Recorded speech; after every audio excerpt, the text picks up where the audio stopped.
أيها السادة الحضور، الآن كلنا آذان صاغية للكلمات القيمة. نسعد بكلمات توجيهية من الأستاذ الدكتور Adian Husaini.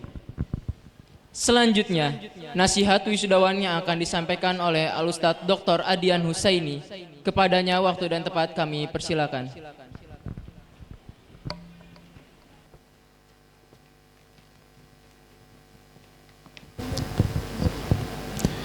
Bismillahirrahmanirrahim. Assalamualaikum warahmatullahi wabarakatuh. Alhamdulillah wassalatu wassalamu ala rasulillah wa ala alihi wa sahbihi wa mawala wa la hawla wa la quwata illa billah. Bapak Ibu hadirin rahimakumullah, yang saya hormati pimpinan Pondok Pesantren At-Taqwa, ada Dr. Muhammad Ardiansyah, ada Ibu Megawati. Mana Ibu Megawati? Tadi kayaknya ada ya? Oh ada ya, masih takut hilang. Ada Dr. Suidat, ada Bapak Indra Supono. Mana Pak Indra? Kayaknya tadi ada. Beliau ini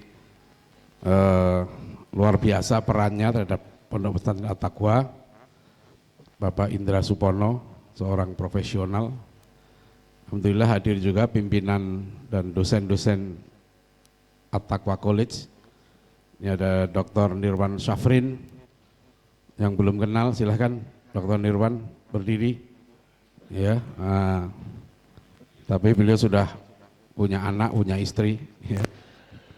Beliau ini menantunya Kiai Haji Ahmad Khalil Ridwan, ya, Dr. Nirwan Syafrin, orang Batak yang hatinya lebih lembut dari orang Jawa. Ada Dr. Akmal, diperkenalkan dosen At-Taqwa, beliau dulu S1-nya ITB, ahli bendungan, terus S2 di UIK, S3 di UI, ya, sejarah, dan beliau khusus pakar Buya Hamka.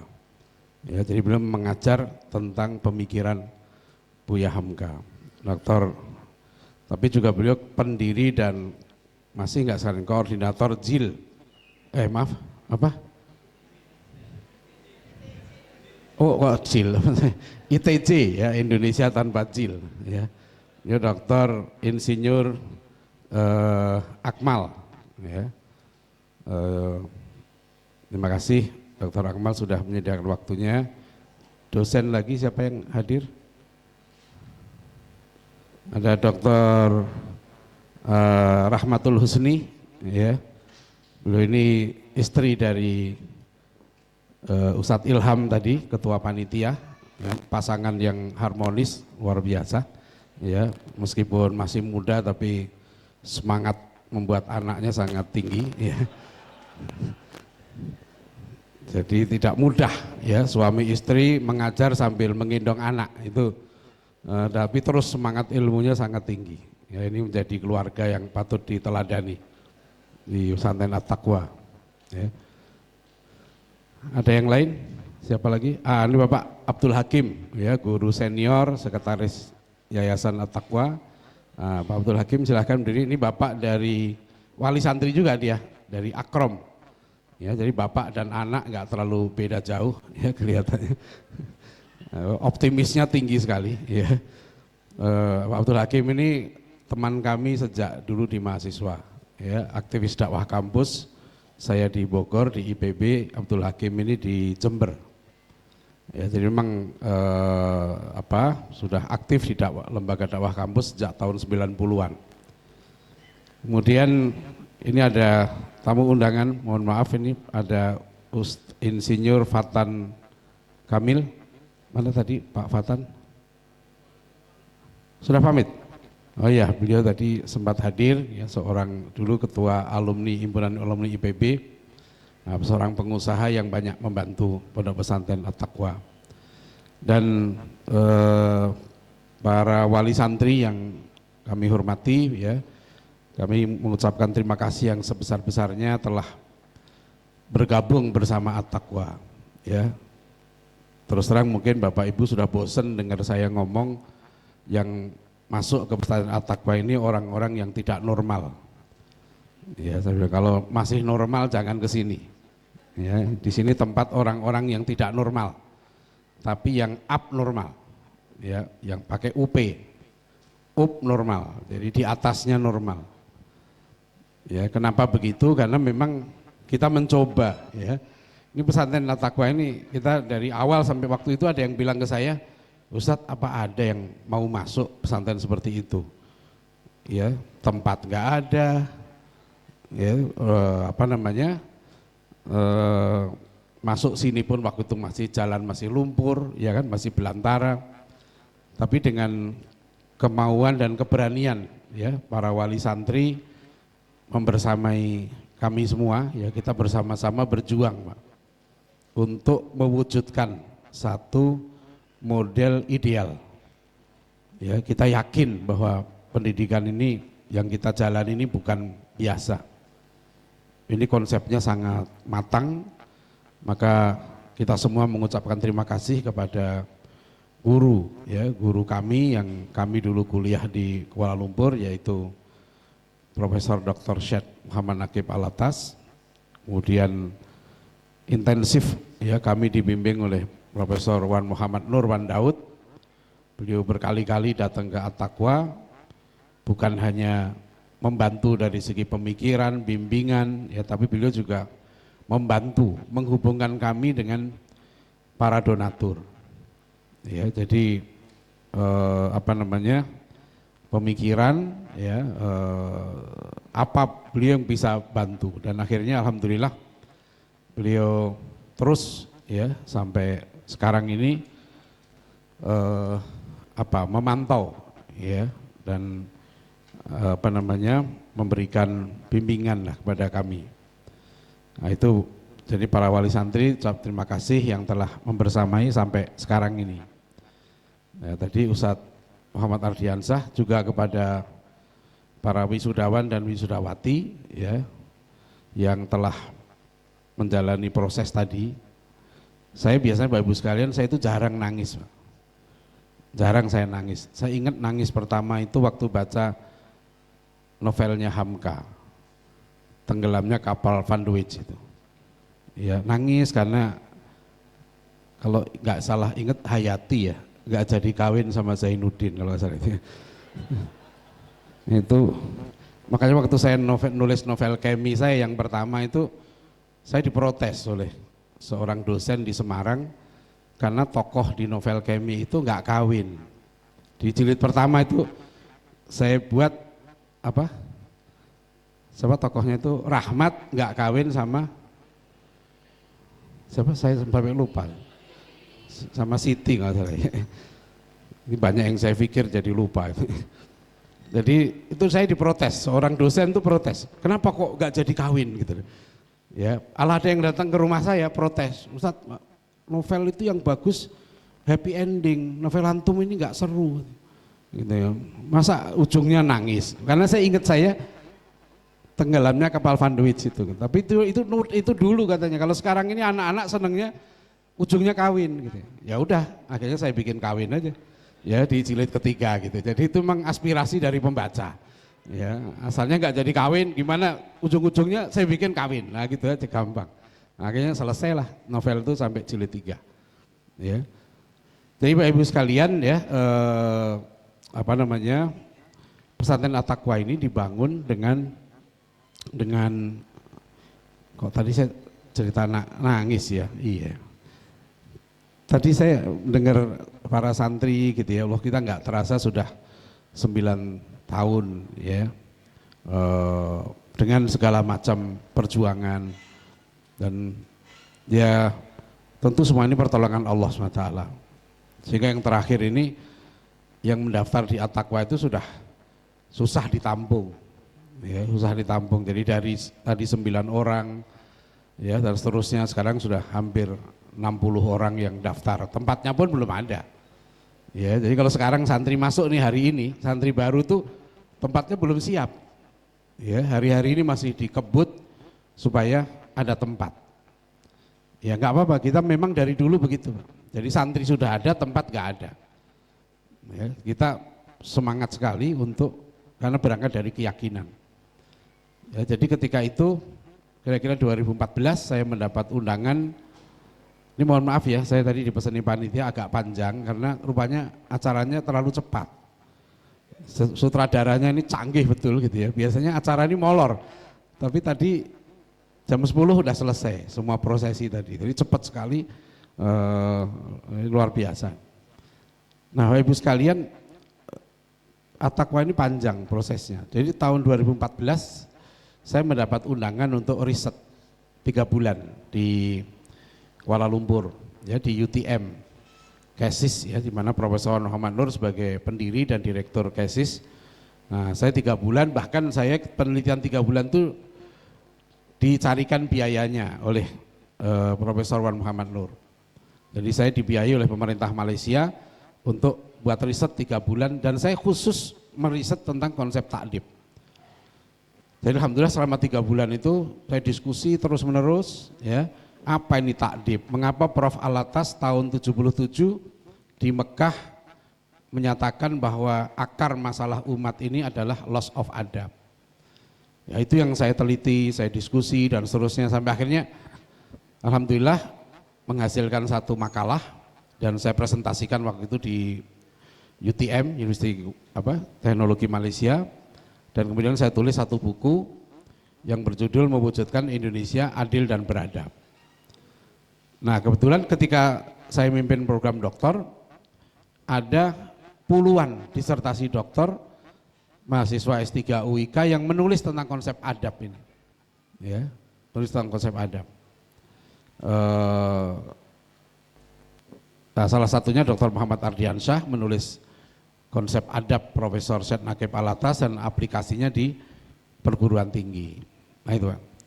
Jadi konsep ini semakin kami yakini, ya, setelah digali, dirumuskan Prof. Alatas, kemudian ternyata dalam sejarah juga konsep ini betul-betul dilaksanakan oleh para ulama kita, bahkan kemudian konsep ini sebenarnya telah dilaksanakan di pondok-pondok pesantren kita dulu, ya.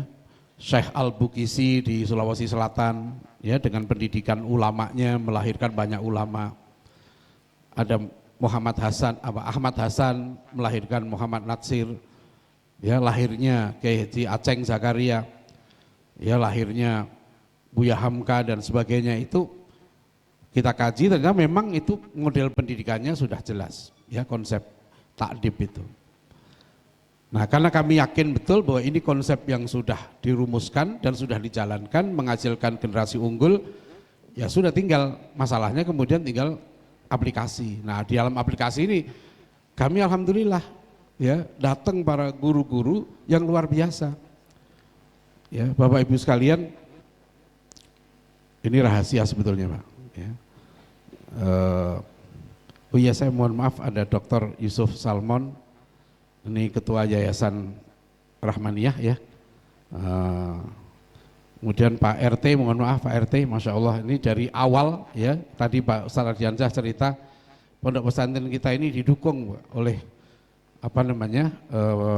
tokoh-tokoh masyarakat di sini, ya, dan juga tadi Pak Lurah itu juga dari awal. Jadi memang kita ketika pondok ini berdiri memang bersama-sama, ya, mendapat sokongan dari masyarakat juga. Jadi kami mohon maaf juga karena belum sempat sosialisasi di lingkungan, Pak. Kenapa? Karena pondok ini memang aneh, Pak RT. Jadi kalau orang dulu Ustaz Ardi pernah bilang ini bukan sekolah. Ya, jadi orang biasa kalau pendidikan itu sekolah, mesti SMA gitu. Maka kita lihat anak-anak tadi itu kan memang nggak lazim. Anak 15 tahun nulis makalah tentang orientalisme, tentang feminisme. Ya, tapi ini kita sudah semakin yakin ini sudah angkatan ke-4 lulusan dan yang Pristek sudah angkatan ke-6. Sudah 4 kali kita ke Malaysia. Ya. Dan setiap ke sana presentasi paper.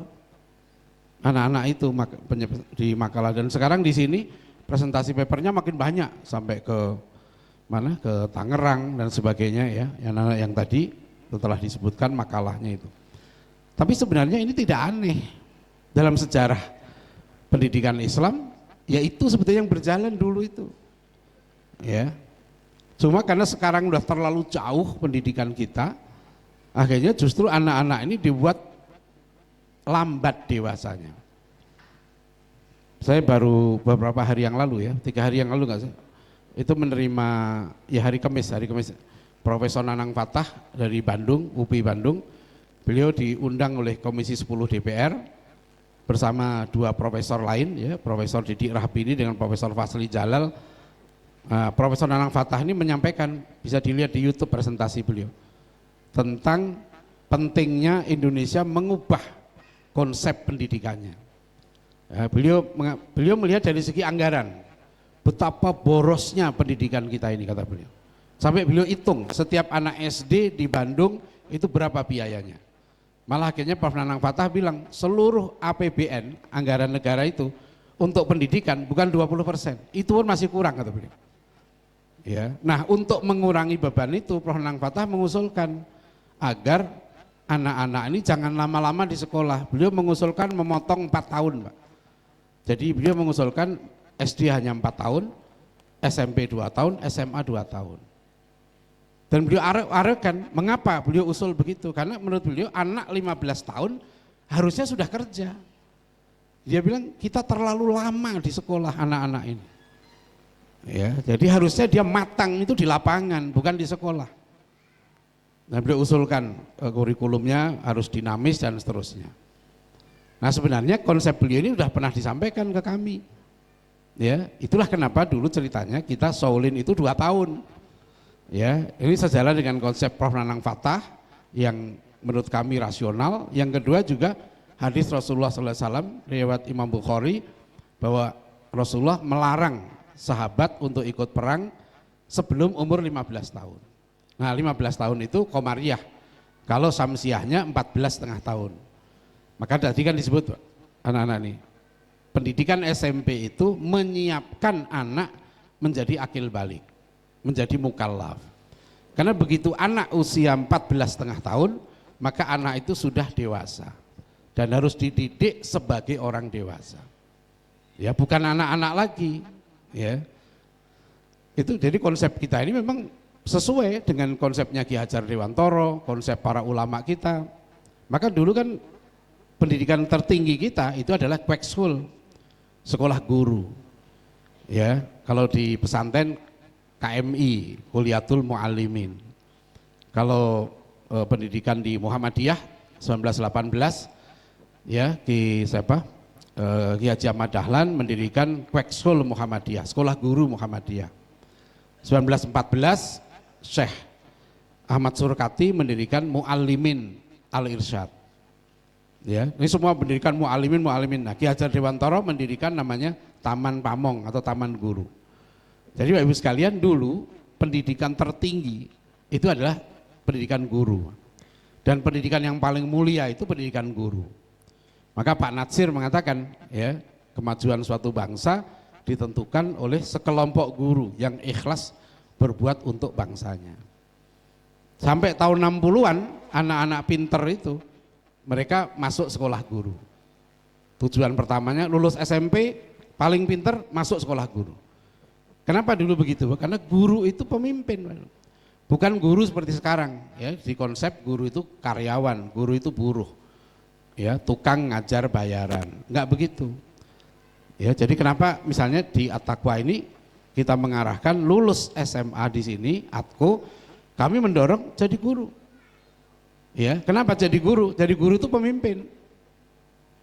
Ya maaf ya, termasuk anak saya pun mau kuliah ke Al-Azhar Kairo, saya bilang perempuan, jangan kamu jadi guru.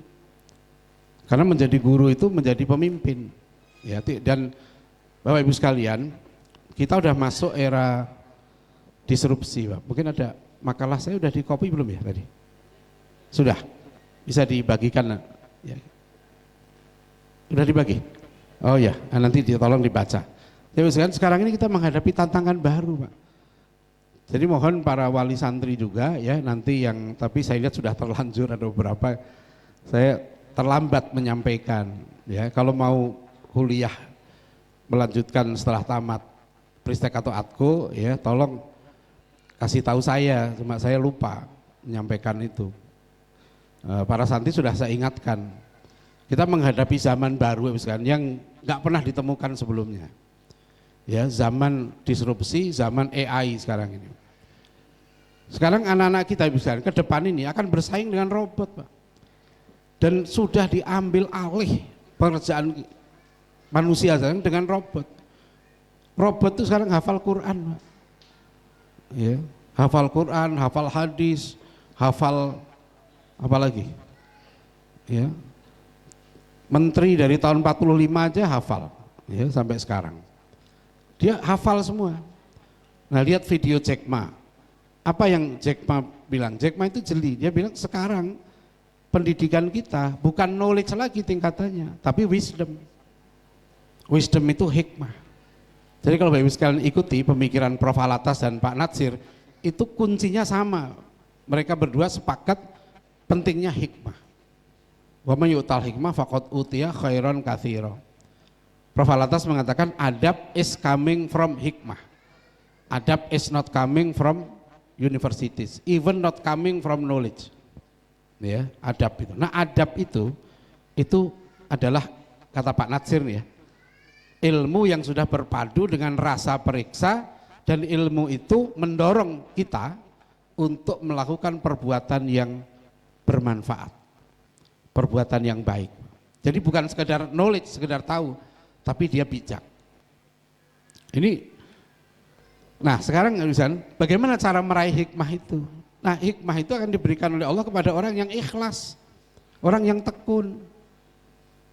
Ya, itu satu. Jadi kenapa sekarang orang-orang yang diberikan hikmah ini, ya, mungkin bisa slide itu ada nggak yang di apa yang kurikulum pemerintah yang baru perma ini. Tadi sempat saya buat slide-nya, satu slide saja tentang Permendikbud yang baru Bapak Ibu sekalian, nomor 12 tahun 2024. Ini cukup menarik, ya. Kemarin sempat dijelaskan oleh Bapak Zulfikri Anas ya, Kepala Pusat Kurikulum Kemendikbud, yang sekarang putra beliau dimasukkan ke At-Taqwa, Pak Kepala Pusat Kurikulum. Nah, ini cukup menarik gini. Pemerintah sekarang itu mengeluarkan, ini namanya kurikulum Merdeka, ya. Ini bulan Maret yang lalu keluar, belum lama. Dan yang disebut dengan kurikulum Merdeka itu kurikulum yang fleksibel dan esensial sifatnya. Nah, terus tujuannya untuk apa? Membentuk pelajar sepanjang hayat.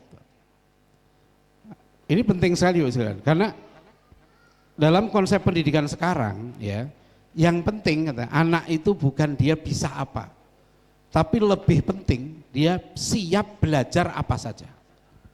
Ya, jadi bisa apa itu penting, tapi lebih penting dia siap belajar apa saja. Maka kenapa kita tanamkan budaya literasi yang tinggi?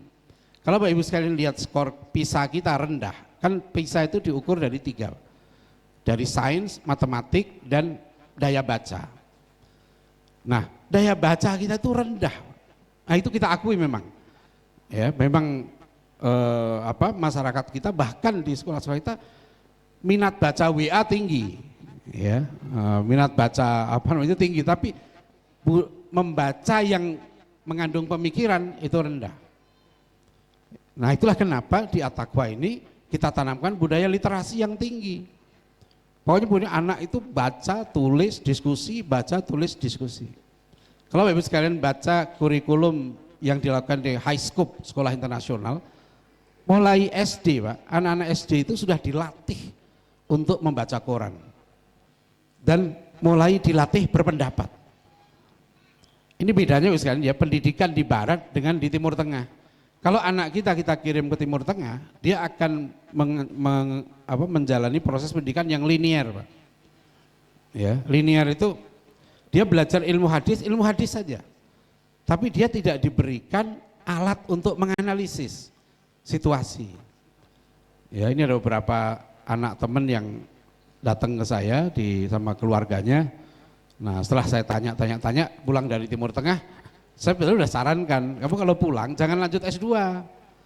Karena kamu harus paham dulu situasi umat ini kayak apa. Sebab nanti kamu belajar ilmu yang nggak nyambung dengan kondisi realita. Akhirnya pulang ke sini bingung, mau ngapain pulang itu. Lapangan pekerjaan dia sudah diambil oleh robot. Ya, misalnya gini, saya bilang, kamu belajar hadis. Kamu ahli ilmu hadis. Dulu orang nanya hadis kepada ulama. Sekarang orang nanya hadis kepada Google. Ya. Terus kamu pulang mau ngapain? Nah inilah yang nggak nyambung, Mbak. Ya kemarin ada video yang temennya Bana itu siapa? Nuruddin ya. Muhammad Nuruddin yang dari Al Azhar, dia sampai menyarankan sekarang saya jangan ke Mesir dulu, dia bilang jangan ke Mesir dulu karena belajar di Mesir sudah 15.000 orang mahasiswa kita di sana. Ya, dia kecewa karena terlalu banyak anak-anak di sini dijanjikan bahwa akan kuliah ke Timur Tengah ini hebat, ya nggak tahu situasi di sana, nggak tahu kondisinya di sana kuliah boleh enggak, ya pergaulan nggak bisa dikontrol, nah itu masalah, ya. Jadi makanya Bapak Ibu sekalian ini mohon difahami betul, anak-anak kita ini sekarang menghadapi zaman baru yang nggak pernah ditemukan sebelumnya. Misalnya saya tanya, kamu mau kuliah apa? Kuliah psikologi. Terus kamu belajar ilmu psikologi, belajar apa? Saya berapa kali diundang, ada namanya API, Asosiasi Psikologi Islam. Ya, seminar terakhir di Makassar saya diundang juga. Saya bilang ke teman-teman ini, kita belajar ilmu psikologi ini untuk apa? Untuk menjadi pekerja di bidang psikologi atau untuk menjadi ilmuwan di bidang psikologi. Jadi kadang-kadang mungkin orang tua dan anak dia nggak ngerti dia mau belajar apa di situ. Dan setelah belajar dia mau jadi apa. Sekarang Bapak Ibu sekalian, ilmu itu nggak linear lagi, Pak. Maka kenapa ada kurikulum merdeka? Tuh lihat di situ, pembelajaran sepanjang hayat. Ya. Terus pemerintah sekarang membuat kriteria baru, Pak. Profil pelajar Pancasila. Nah, syukurnya profil pelajar Pancasila itu dibuat kriteria 6. Ya, 1 beriman, bertakwa, berakhlak mulia. 2 ya, bergotong royong. 3 berkebinekaan global. Oh ya, 3 bernalar kritis. 4 berkebinekaan global. 5 mandiri. 6 kreatif. Ya. Jadi sebenarnya ini logis nih. Maka pemerintah menerapkan kampus merdeka, di mana kampus merdeka itu bukan satu prodi lagi yang harus dikuasai. Ya, di situ kan sekarang anak kuliah disuruh belajar prodi yang lain. Gitu. Nah, intinya Ibu sekalian ya, di zaman sekarang ini yang penting anak itu dia punya adab dulu, ngerti tentang adab. Karena kalau dia tahu adab, terutama adab ilmu, maka dia akan membaca semua informasi ini dengan teratur. Ada sebuah pakar internasional di bidang komunikasi ya, dia mengatakan begini, problem yang dihadapi manusia modern di zaman globalisasi ini adalah terjadinya namanya powerless society. Apa itu masyarakat yang tidak berdaya? Masyarakat yang terlalu banyak mengkonsumsi informasi, tapi informasi itu tidak membentuk kerangka berpikir dia. Maka jangan heran misalnya Pak, kalau santri banyak dia mendapat informasi, tapi ujungnya dia males. Ujungnya dia bingung, saya mau ngapain nih? Nah itu kan paling fatal. Ya, kalau orang punya banyak ilmu, tapi dia justru bingung dengan ilmunya, mau ngapain? Nggak tahu apa yang harus dikerjakan. Setelah lulus S1 di rumah. Padahal dulu waktu dia S1 kita, semua S1 kita itu masih kamu kuliah di sini, nanti kerjanya di sini. Nah itu yang kita ubah Bapak Ibu sekalian. Kenapa? At-Taqwa terakhir ini setelah kami coba 3 tahun ini, mulai tahun ini kami umumkan memang. Sebelumnya kami nggak resmi umumkan, karena 3 tahun kemarin kami coba. Setelah 3 tahun ini, tahun keempat ini kami umumkan. Saya hanya menyarankan, sebaiknya kalau tidak urgent ya kuliah di tempat lain, sebaiknya kuliah di At-Taqwa dulu, yang sudah kerjasama dengan STID Muhammad Natsir. Kenapa begitu Pak? Karena ini kematangan. Sekarang Bapak Ibu sekalian, problem kita ini S1 itu sudah sangat biasa Pak. Dulu S1 itu diharapkan menjadi ilmuwan, kalau praktisi dia D3 atau politeknik. Sekarang enggak, Pak. Sekarang untuk jadi kasir minimarket itu syaratnya S1. Ya, untuk jadi ojek itu juga banyak yang sudah S1. Maka saya bilang, sekarang kamu bukan untuk S1 loh. Kamu untuk doktor. Seperti Bu Farida Najda itu saya bilang, Najda ini harus jadi dokter, bukan untuk S1. Gitu loh ya. Yang lain-lain tadi semuanya. Jadi bukan, kalau S1 kita, semua S1 kita itu disetting untuk kamu kerja di mana. Bukan kamu menjadi ilmuwan apa, enggak. Ramadan yang lalu saya ceramah tarawih di Masjid Kampus UGM. Saya usulkan pada jamaah dan dosen-dosen UGM dalam diskusi, saya usulkan agar UGM membuka prodi baru. Ya, prodi atau jurusan kedokteran dan tafsir Al-Quran. Jadi lulus dari prodi ini, dia menjadi ahli tafsir sekaligus dokter. Ya, dan ini sudah seharusnya. Tapi ini untuk anak-anak pintar. Terus dosennya ada yang nanya, kenapa Ustadz mengusulkan itu? Ya karena yang pintar-pintar masuknya ke tempat antum. Ya, ini kan nggak adil. Semua sekarang digiring, yang pintar-pintar masuk ke situ, dan saya kasihan. Ada yang milih jurusan-jurusan yang saya tahu itu rawan secara keilmuan. Dikasih selamat oleh sekolahnya masuk ke sini, milih apa? Jurusannya ini. Waduh, itu berat. Ya. Berat. Kalau beratnya di ini, dia akan ketemu dengan banyak dosen yang mungkin pikirannya tidak benar. Ya, kemudian konsep ilmunya pun nggak benar. Ya, saya ada banyak di satu kampus Islam terkenal di sini, ada wakil rektornya mahasiswa saya, ada dosen-dosennya. Saya tahu kenapa kok Anda mengajarkan itu. Tidak mudah. Jadi yang disebut profalatas, kekacauan ilmu itu terjadi. Nanti silahkan Bapak Ibu sekalian harus hati-hati ya ketika anak kuliah. Justru saat itulah Pak, saat yang sangat menentukan. Anak ini ke depan mau jadi apa? Bekal yang kita berikan di At-Taqwa ini ya, mudah-mudahan cukup memadai. Tapi saya berharap kalau ya tidak ada suhbah ulama itu berat. Berat. Semua tokoh kita Pak, Muhammad Nasir, Pak Nasir itu dulu memilih tidak mau kuliah ke Belanda, dikasih beasiswa, dia nggak mau. Dikasih beasiswa kuliah ke Jakarta, Pak Nasir tidak mau. Pak Nasir memilih suhbah. Suhbah itu apa? Pak Nasir lebih memilih berguru langsung dengan Ahmad Hasan. Hampir tiap hari Pak Nasir itu ketemu Ahmad Hasan. Maka Pak Nasir, itulah Pak Nasir dilatih menulis, ya, dilatih menjawab artikel-artikel yang ada di koran, dilatih membaca yang cepat. Nah itu ada di buku Hai Anak Cucu, itu satu diktat pendidikan yang ditulis Ah Hasan tahun 1946. Ah Hasan ini seorang pendidik, makanya dari beliau lahirlah Muhammad Nasir, Ustadz Abdurrahman ya, yang memimpin Persis 23 tahun. Nah, salah satu murid beliau namanya Ustadz Kiai Haji Aceng Zakaria. Beberapa bulan sebelum Ustadz Aceng wafat, itu mampir ke At-Taqwa dan sempat saya tanya lagi ke beliau, Ustadz dulu antum kenapa nggak kuliah? Saya dulu diharamkan guru saya untuk kuliah. Kenapa kok diharamkan? Karena guru saya Ustadz Abdurrahman ini ya mengatakan yang sudah kuliah itu nggak mau lagi ngajar anak-anak. Jadi Ustadz Abdurrahman ini mengharamkan muridnya kuliah. Akhirnya Ustadz Aceng Zakaria ini ngabdi Pak, jadi guru 7 tahun di pesantren Persis Pajagalan di Bandung itu. Dan karena beliau nurut gurunya, belajar, bahkan beliau bekerja sebagai pesantren. Menariknya Ustadz Aceng Zakaria ini bekerja sebagai tukang servis jam. Ya, dia mengajar di Aliyah selama 7 tahun, kemudian jual beli jam, servis jam, dan kemudian dia menjadi ulama besar yang hebat.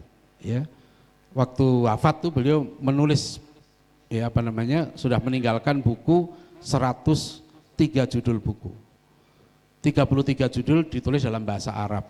Beliau nggak pernah kuliah ke Timur Tengah, tapi nulis buku 33 judul dalam bahasa Arab. Mendirikan pesantren, mimpin Persis, bahkan mendirikan kampus sekolah tinggi agama Islam di Garut itu. Jadi kenapa Ibu sekalian dulu Muhammad Nasir, Panglima Sudirman, ya, Syahrir dan sebagainya itu kan anak-anak SMA semua. Karena mereka dididik dengan budaya literasi yang tinggi. Ya. Itu kenapa anak santri ini salah satu buku wajibnya itu kan buku Profesor Wan Muhammad Nur, Budaya Ilmu itu harus dibaca. Ya, supaya mereka punya budaya literasi, ya. Jadi kemarin saya pesankan beberapa orang, kamu nggak masalah di mana saja. Yang penting kamu ada yang bimbing.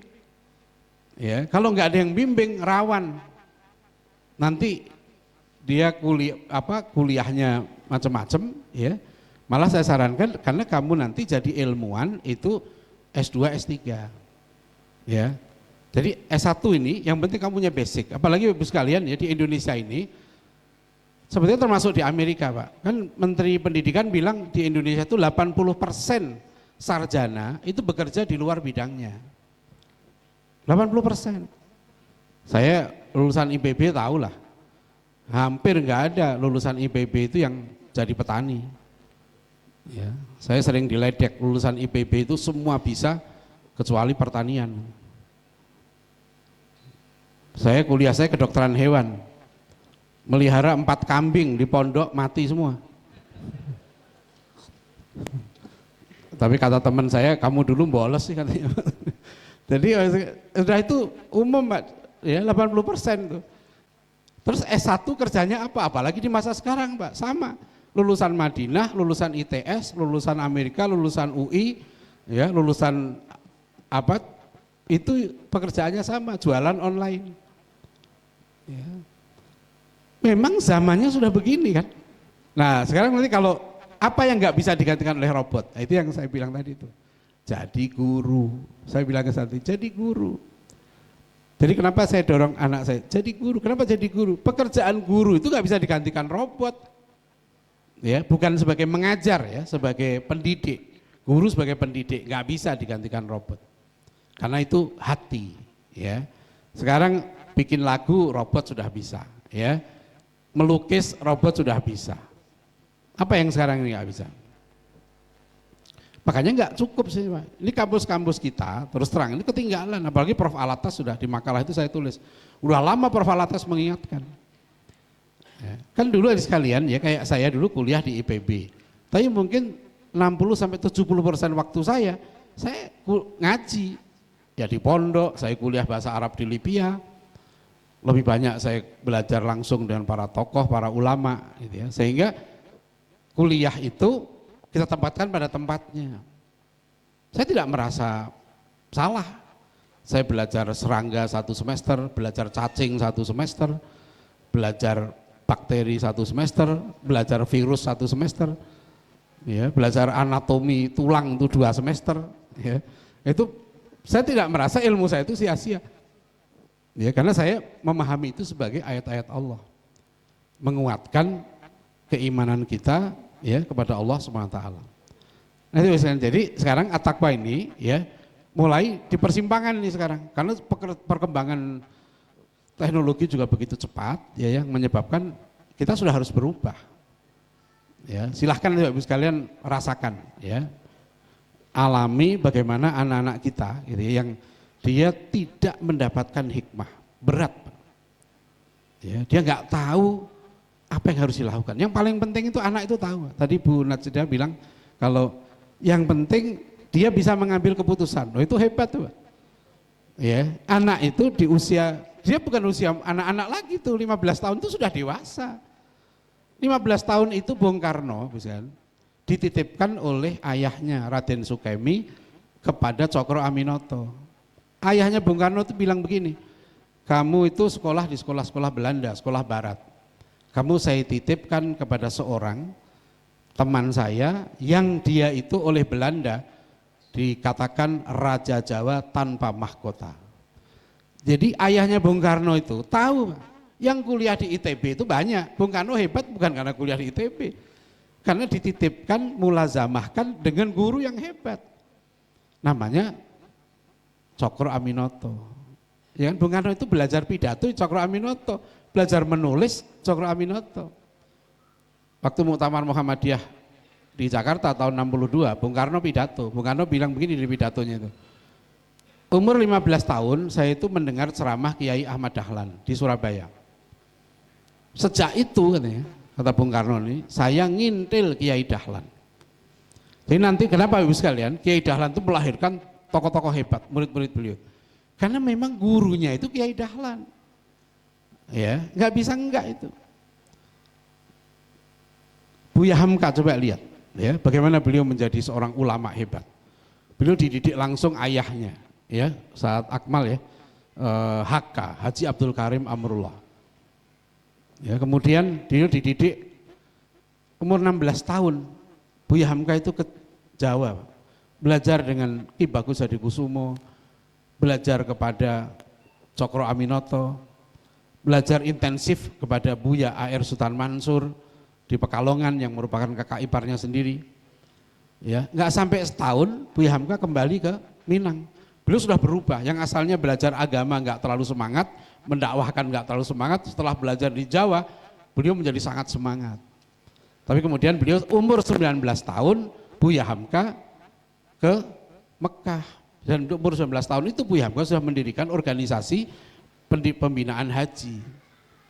Umur 19 tahun itu Buya Hamka ke Mekah sudah dialog dengan putra Ibnu Saud, raja pendiri kerajaan Saudi itu.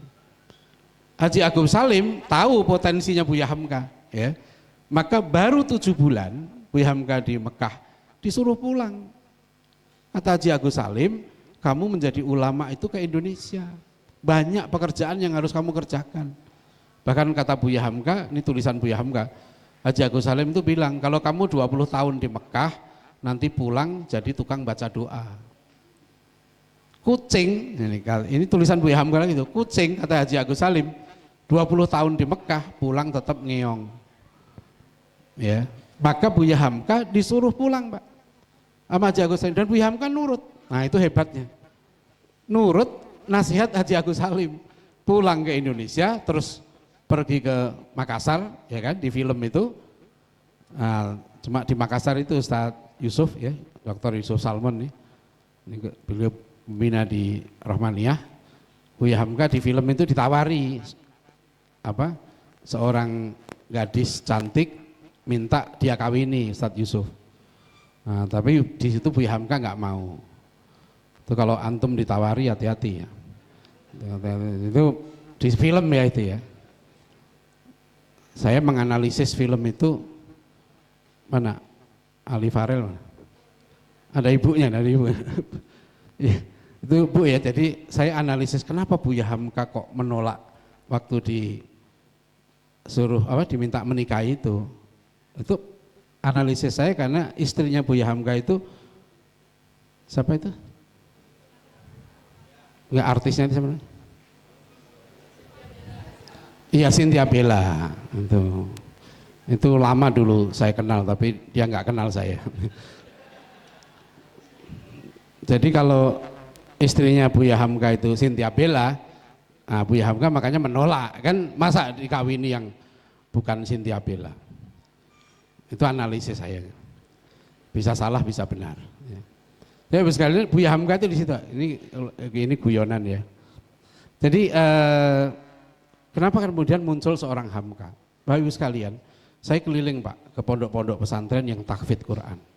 Saya bilang sudah ribuan kita melahirkan para hafid dan doktor-doktor ilmu Al-Quran. Tapi kenapa kita tidak melahirkan seorang mufasir yang bisa menulis tafsir Quran? Kenapa nggak bisa? Buya Hamka tidak hafid. Tapi kenapa Buya Hamka bisa menulis tafsir yang tafsir beliau sampai sekarang ini masih dikatakan tafsir yang hebat. Sudah berapa tahun? Sudah 60 tahun tafsir itu umurnya. Ya, karena untuk menafsirkan Quran, Pak, dia perlu wawasan yang luas, perlu ilmu yang apa ya, yang multidimensi. Ya, nggak cukup dengan satu bidang ilmu saja. Nah, ini yang kita didik sebenarnya sekalian. Di At-Taqwa itu kita ingin anak-anak kita ini berpikir, kalau kata Profesor Wan Muhammad Nur, namanya universitas itu orang-orang yang berpikir general. Dan itu ternyata sesuai dengan buku yang diterbitkan di Indonesia, judulnya Range David Epstein tuh. Ya, bagaimana seorang generalis ternyata dia bisa lebih sukses daripada seorang spesialis.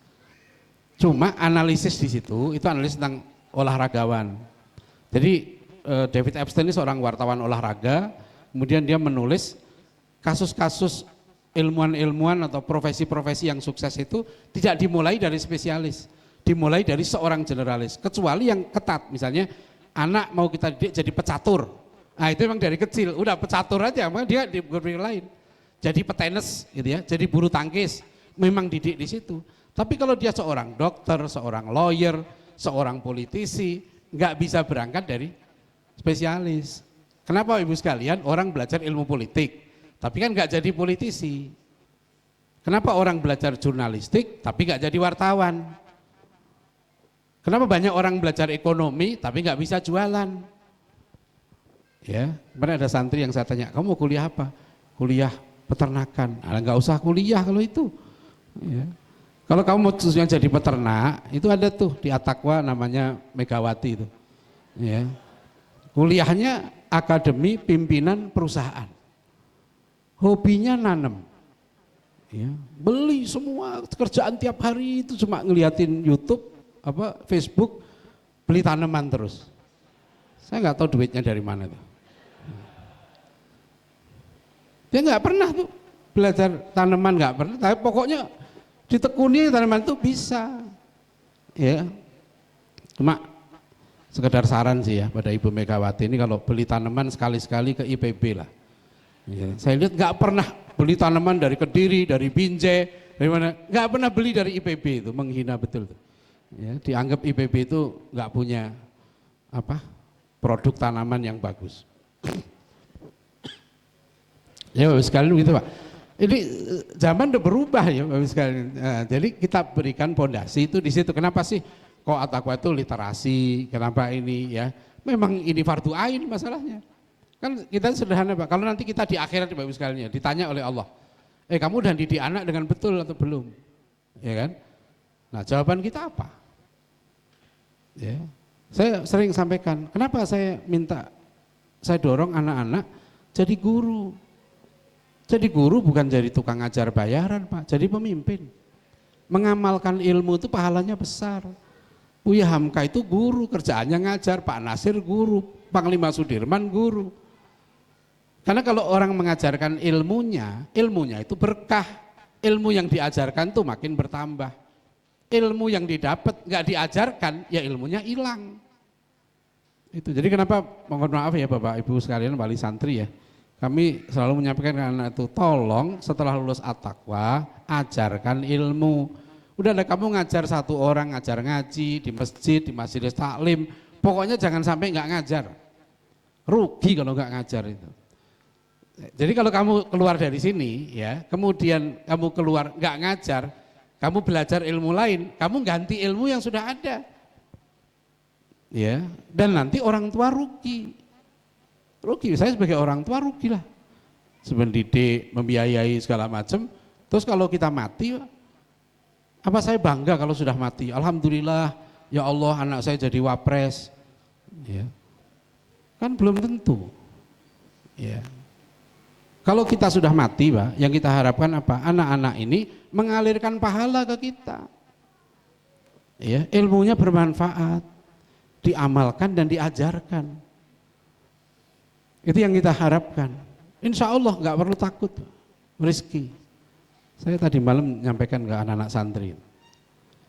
Pesannya Kiai Idris Marzuki Lirboyo, saya baca dari mahasiswa saya dari Madura tuh, Dr. Abdul Mukid ya, WA, katanya Kiai Lirboyo ini pernah berpesan pada santrinya.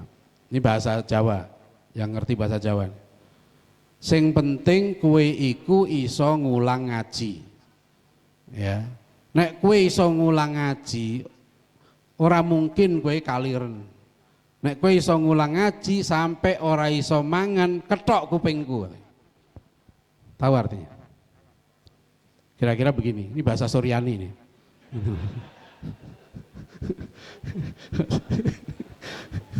Ini ketawa semua. Saya bahasa Suryani, orang Indonesia ini hebat, tahu langsung ya tokohnya siapa gitu ya. Karena Itu di WA saya juga muncul terus tuh. Heran sekali itu Suryani, Makoli. Itu memang dahsyat Indonesia ini, nggak ada di dunia lain kayak Indonesia ini. Ya, ini negeri penuh berkah ini. Jadi ibu sekalian ya, kira gini kata Kiai Lirboyo ini ya, yang saya baca itu begitu. Kamu yang penting bisa ngajar ngaji. Ya, kalau kamu bisa ngajar ngaji, nggak mungkin kamu kelaparan. Kalau kamu bisa ngajar ngaji, sampai kamu kelaparan, potong telinga saya katanya. Ternyata itu benar, dai Dewan Dakwah, ribuan orang di pelosok-pelosok itu, nggak pernah kami dengar mereka itu kelaparan. Ya, jadi ini memang khairukum man ta'allamal Qur'an wa 'allamahu. Nah ini, jadi terutama para santri ya yang nanti akan melanjutkan pendidikan, jangan dianggap ilmu yang didapat di pesantren itu ilmu ecek-ecek, ilmu remeh, jangan menganggap itu. Ilmu bisa ngajar ngaji itu ilmu tinggi, ilmu bisa rukuk yang benar itu ilmu tinggi, ilmu bisa sujud yang benar itu bisa menyelamatkan seorang dari api neraka, ilmu bisa wudhu yang benar, toharoh yang benar itu bisa membebaskan orang tua ya atau siapapun gitu ya itu dari api neraka, karena nggak mudah. Itu jangan dianggap remeh. Ini sekarang kita hidup di alam yang penuh dengan materialisme, hegemoninya dahsyat sekali Pak. Sampai ini mungkin nggak sadar sekalian ya, saya sedih gitu kalau dengar ada seorang tokoh ngirim WA ke saya ya tentang analisis kelas menengah umat Islam ini hancur karena kelas menengahnya kurang, kelas atasnya kurang. Cuma saya tanya, yang dimaksud kelas menengah, kelas atas ini apa? Karena pelajaran kita, Pak, yang disebut kelas bawah, menengah, atas itu diukur dari uang. Ya, jadi usia produktif, bonus demografi, semua istilah ini arahnya itu ke duit. Jadi namanya orang produktif itu orang yang bekerja dan menghasilkan uang. Maka usia produktif, ya teorinya itu dari 15 tahun sampai 64 tahun. Nah gimana coba logikanya? Maka banyak berita-berita kan dari marbot masjid jadi profesor. Udin dulu marbot masjid, sekarang jadi profesor. Dulu hanya marbot masjid, itu berita yang viral tuh. Udin dulu hanya marbot masjid, sekarang jadi profesor. Lah ada di negeri mana itu seorang profesor, kemudian dia juga rektor, terus ditangkap KPK, dapat gelar tambahan satu lagi koruptor. Ya, jadi profesor, rektor, koruptor. Saya bilang kalau begitu lebih baik jadi marbot. Kan beritanya harusnya nggak gitu ya. Dulu Udin marbot masjid, jadi profesor dan tetap marbot. Itu kan? Karena menjadi marbot masjid itu mulia. Rasulullah mau mensolatkan jenazah orang yang membersihkan masjid. Jadi sekarang karena menjadi marbot masjid nggak ada duitnya, dibilang nggak produktif. Ibu rumah tangga bekerja di rumah 24 jam. Ya, itu nggak ada duitnya, masuk kategori pengangguran, ya nggak ada duitnya, memang begitu. Sekarang orang saya perhatikan ya, kamu pilih kuliah jurusan ini, mau ngapain? Mau jadi mujahid fisabilillah, ya, mau mendekatkan diri pada Allah? Enggak Pak, perhitungannya 10 jurusan yang lulusannya gajinya paling tinggi. Ini sekarang ini masalah. Bukan kuliah di situ jelek, tapi adab menempatkan sesuatu pada tempatnya itu. Saya berapa kali kemarin khutbah Jumat saya sosialisasikan sukses hidup dengan meneladani pendidikan Nabi Ibrahim alaihissalam. Gimana Nabi Ibrahim itu sukses dalam kacamata pendidikan modern sekarang? Nabi Ibrahim tidak kaya, Nabi Ibrahim diusir dari kampungnya, Nabi Ibrahim dibakar, Nabi Ibrahim dimusuhi masyarakatnya, terus suksesnya di mana Nabi Ibrahim? Ya, melahirkan generasi Ismail alaihissalam. Apa hebatnya Nabi Ismail? Apa hebatnya Askabul Kahfi? Ya, sampai diabadikan dalam Al-Quran. Ini kan faktor masalah iman. Nah sekarang ibu sekalian ya lihat nih, tren globalisasi, Pak. Tren global ini mengarahkan manusia menuju kepada ateisme. Satu survei sampai mengatakan di Saudi sekarang angka ateis itu 5%. ya, dari 31 juta penduduknya. Indonesia nggak ada survei ateisme, tapi yang memandang agama tidak penting di Indonesia kalau dari survei itu 7%. 7% dari 280 juta, cukup besar. Ya, 10% dari 280 juta, 28 juta. Nah kalau 28 juta ini orang-orang yang punya akses ya kepada media, kepada ekonomi dan seterusnya, pengaruhnya besar. Ya, jadi nah inilah sekali lagi Ibu sekalian ya, kita doakan bersama-sama ya, kita bimbing anak-anak kita ya, terus ya mudah-mudahan menjalani proses pendidikan berikutnya yang terus menjadi anak soleh. Sekarang Bapak Ibu sekalian ya, anak-anak kita ini Pak, selamat akidahnya aja udah alhamdulillah Pak. Selamat akidahnya, selamat akhlaknya, ya jadi orang baik itu sudah alhamdulillah. Dan tolong untuk yang khusus perempuan, nah, tadi banyak yang di wisuda itu perempuan, ya. Ajaran Islam itu tidak mewajibkan perempuan itu bekerja. Perempuan sebelum nikah wajibnya itu pertama taat pada orang tua, 2 mencari ilmu, 3 berdakwah. Itu wajibnya. Ya. Nanti kamu lulus at-taqwa insya Allah diambil menantu sama Pak Sandiaga Uno. Ya siapa tahu. Ya, kamu mengislamkan cucunya Pak Luhut Panjaitan, ya terus mau masuk Islam, ya terus ya silahkan, ya itu dakwah, ya jadi itu yang kita harapkan, menjadi pejuang di jalan Allah. Dan nggak usah khawatir ya, tidak bisa makan, ya nggak bisa bekerja, nggak usah khawatir. Ya, Allah itu sudah menjamin rizki, nggak akan salah. Oleh karena itu coba tolong ditampilkan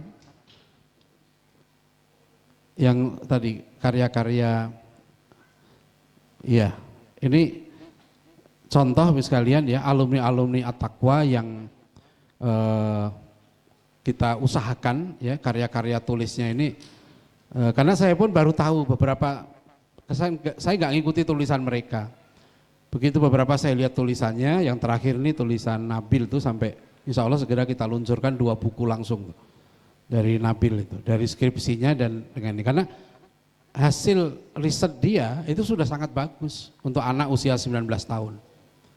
Ya, kemudian buku yang itu kumpulan tulisan dia sedang di layout, yang satu tadi sudah selesai. Ya, jadi kenapa 19 tahun bisa melakukan riset sendiri?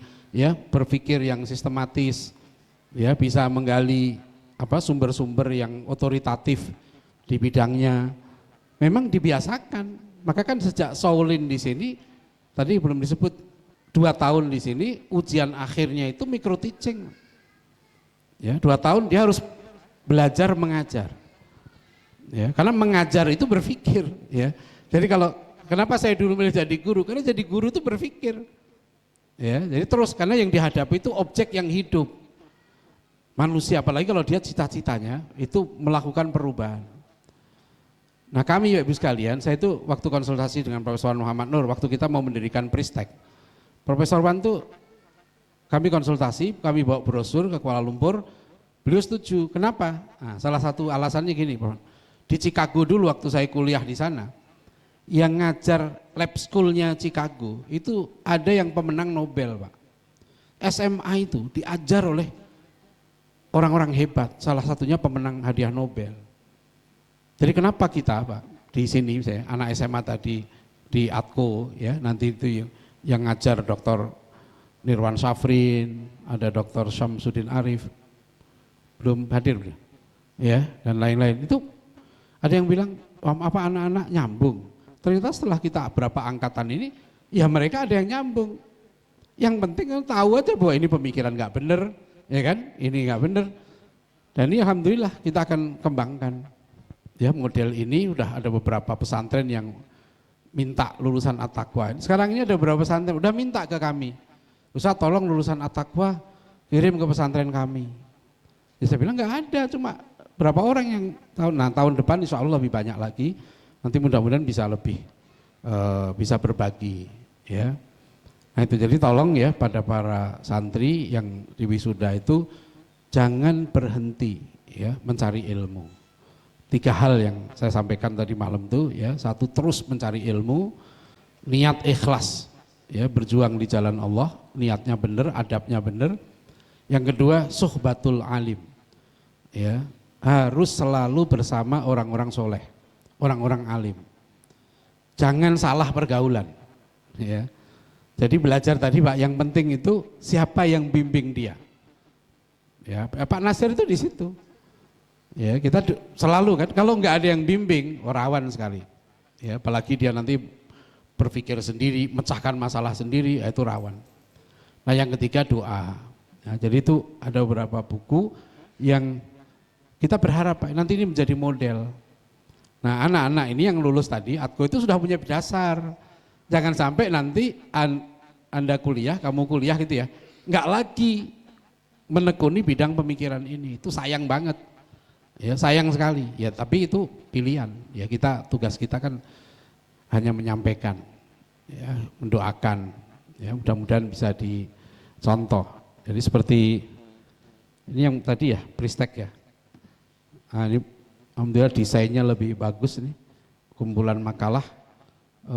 Ini angkatan 6 Pak. Ya ada 38 tadi makalahnya. Jadi sekalian ini bukan prematur Pak, memang seharusnya begini pendidikan itu. Karena mereka sudah balik kan, mereka sudah dewasa, mereka sudah harus mandiri. Yang disebut tadi Pristek itu menyiapkan kemandirian.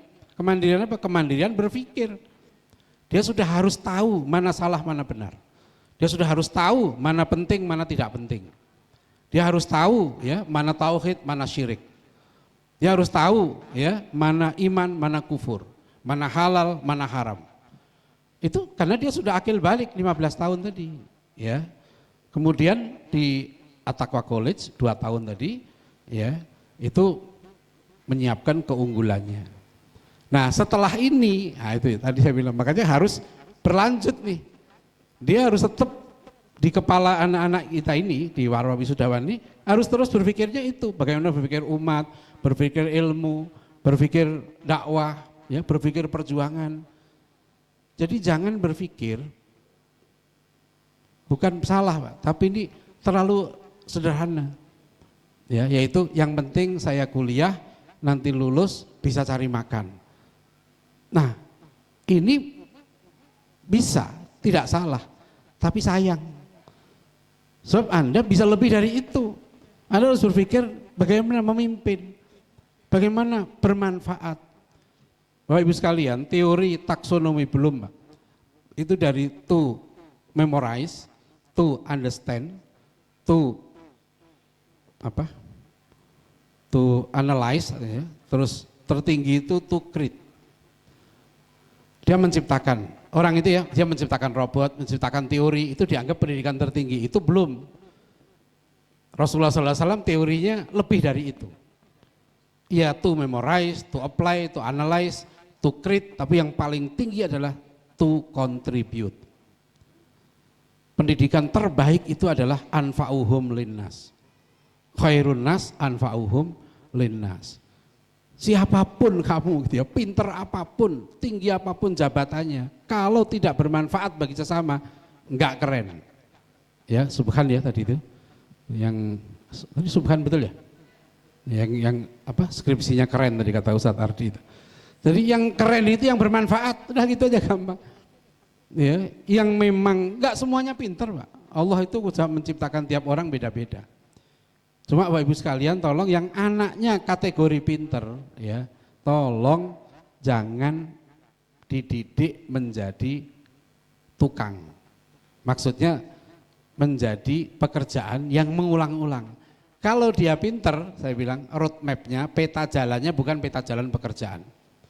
Peta jalannya dia peta jalan keilmuan. Didik dia menjadi ulama, menjadi ilmuwan. Bahkan waktu pembukaan Nurul Fikri Boarding School di Bogor, saya katakan pemimpin umat ke depan, kira-kira gambarannya itu dia punya 2 gelar doktor.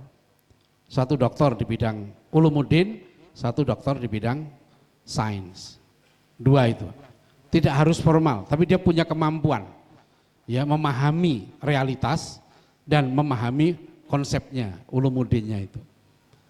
Nah kalau anak sekalian dikaruniai Allah anak yang memang nggak pinter atau sangat tidak pinter, itu juga anugerah Allah. Berarti ringan tanggung jawabnya. Didik dia menjadi orang yang baik, akhlaknya baik, ibadahnya baik, imannya benar, plus satu life skill, udah cukup. Ya, misalnya kita didik jadi ahli guru ngaji, udah cukup. Dia berguna. Gak usah dididik terlalu tinggi karena memang dia potensinya di situ. Ya, jadi sederhana seperti pendidikan kita itu. Yang penting jadi orang berguna, jadi orang bermanfaat. Nah, tapi jangan salah saya bilang itu. Kalau memang dia singa, ya anak singa, didik dengan standar singa, supaya dia jadi singa. Sebab kalau dia dididik dengan metode kucing, standar kucing, dia ngeong nanti. Dia lupa bahwa dia singa. Kalau dia anak elang, didik jadi elang. Jangan dididik dengan standar burung blekok. Ya, nanti dia nggak bisa terbang karena dia lupa bahwa dia elang. Maka Prof. Alatas itu kan konsep pendidikannya simbolnya singa.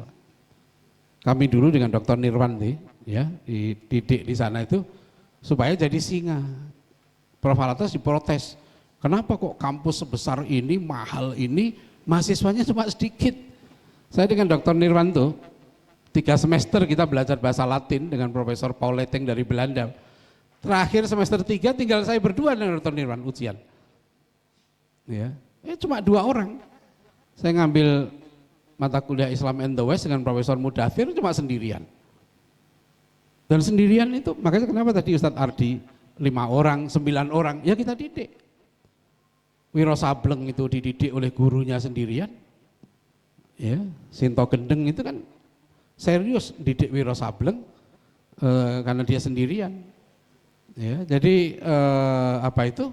Sekarang teorinya industri, Pak. Pendidikan itu kalau nggak banyak muridnya dianggap tidak bagus. Kita sekarang sudah 200 orang lebih nih di Usaha At-Taqwa ini. Sudah mulai, Pak. Mulai beratnya, ya, tantangannya lebih berat lagi. Ya, jadi itulah ya cara kita mendidik ya, yang nanti insya Allah kita bersama-sama kita pertanggungjawabkan di hadapan Allah. Ya, terakhir sekali saya ingin menyampaikan mudah-mudahan silaturahim kita dengan wali santri, dengan santri yang sudah lulus jangan putus, tetap. Alhamdulillah sampai sekarang terjaga. Ya, bahkan dulu yang dikeluarkan dari At-Taqwa pun masih alumni itu masih main ke pesantren.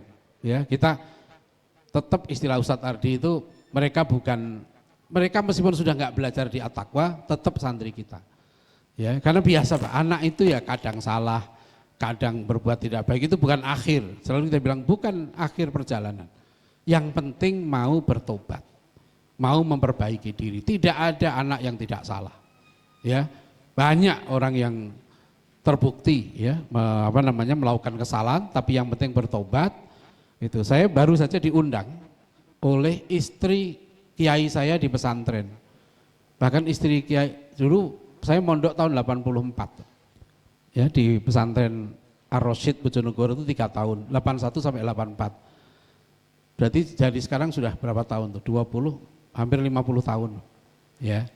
Tapi bunyai saya dulu itu pernah datang ke pesantren At-Taqwa sini. Mengunjungi saya dulu murid dari suaminya gitu ya. Ini baru kemarin dia mantu anak bungsu saya itu saya diundang. Ya, saya yang ke Bojonegoro saya nggak bisa, tapi itulah hubungan kami Pak, tetap.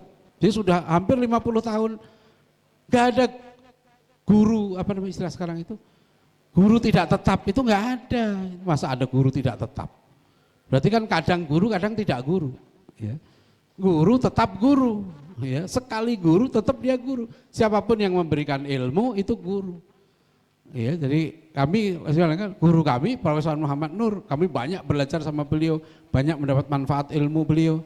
Ya, beliau mau datang besok tanggal 3 ini, kami siapkan betul Pak. Profesor mau berlibur di Bandung dan Jakarta. Bukan hanya kami sambut, kami survei dulu hotelnya di Lembang. Saya langsung ke Lembang, milihkan hotel. Berapa hotel kami datengin?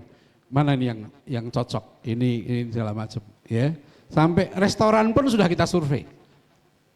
Ya, karena kita ingin ketika guru kita datang ya itu kita memberikan khidmat ya yang sebaik-baiknya ya. Jadi supaya apa Pak? Ilmunya bermanfaat. Karena kenapa saya lakukan itu? Saya tahu Profesor Wan Muhammad Nur sama juga dengan Prof. Alatas begitu. Beliau adabnya dijaga betul. Kalau Prof. Alatas marah, beliau nggak kecewa.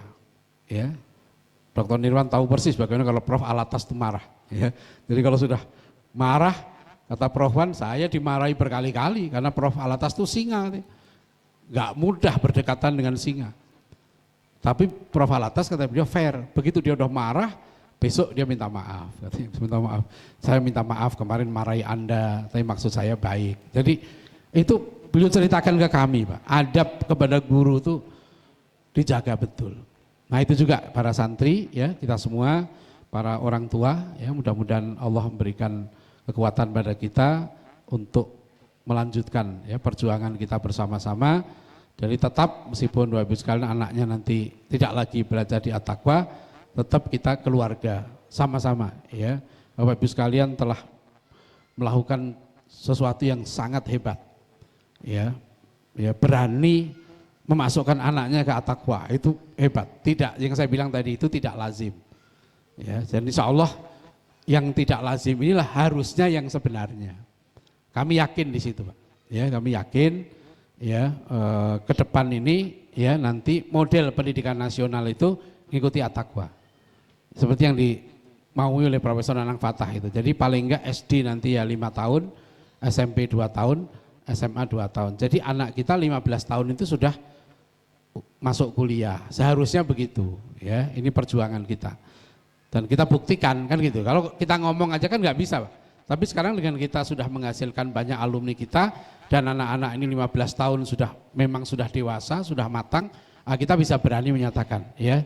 Udah kayak begini, bahwa nanti coraknya, modelnya atau ornamennya ya berbeda-beda itu nggak masalah. Tapi modelnya sudah baku. Model yang seperti ini insya Allah nggak masalah. Ya. Baik, terima kasih.